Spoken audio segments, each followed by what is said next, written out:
យខ្មៅក្បែរមាត់ស្ទឹង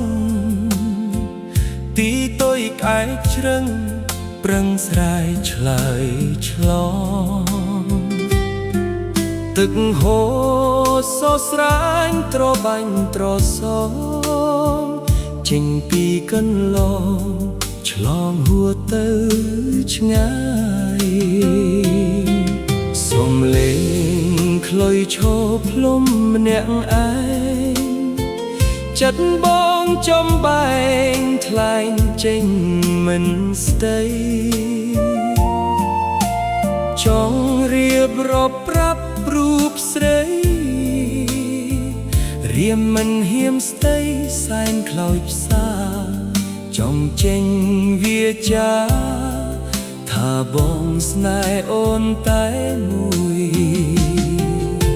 ស្ទឹងកំពុងកន្ទួតបាអ្នកដឹងហើយកុំសាយជុំព្រោះខ្ញុំលួចស្នេហ៍មុំតែម្នាក់ឯងអូអានតងលាក់ខ្លួនពួនចំបែងបាគូសូមថ្លែងសូមដីបងពីនព្រៃរងស័ក្តិសិទ្ធិមិនប្រែប្រួលស្វាយមីងពោដោះបងក្ដីដឹងរឿងខ្ញុំលួចស្នេហ៍ស្រីជួយបិទបាំងលាក់ទុកផងកំពុងស្លាមាត់បងគ្មានបំណងលួចស្នេហ៍នួនល្អងឲ្យនាងអន់ចិត្តសូមនាងអាណិតអភ័យបងផង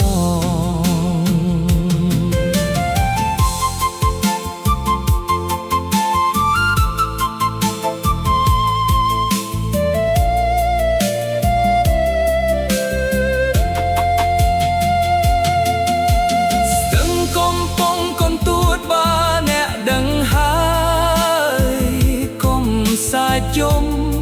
ព្រោះខ្ញុំលួចស្នេហ៍មុំតែម្នាក់ឯងអូអានតងលាក់ខ្លួនពួនចំបែងបាគូសូមថ្លែងសូមដីបងងីពិតព្រៃរូងស័ក្តិសិទ្ធិមិនប្រែប្រួលស្វាយមីងពោដោះបងក្ដីដឹងរឿងខ្ញុំលួចស្នេហ៍ស្រីជួយបិទបាំងលាក់ទុកផងកំពុងស្លាមាត់បងគ្មានបំណងលួចស្នេហ៍នួនអងឲ្យនាងអន់ចិត្តសូមនាងអាណិតអភ័យ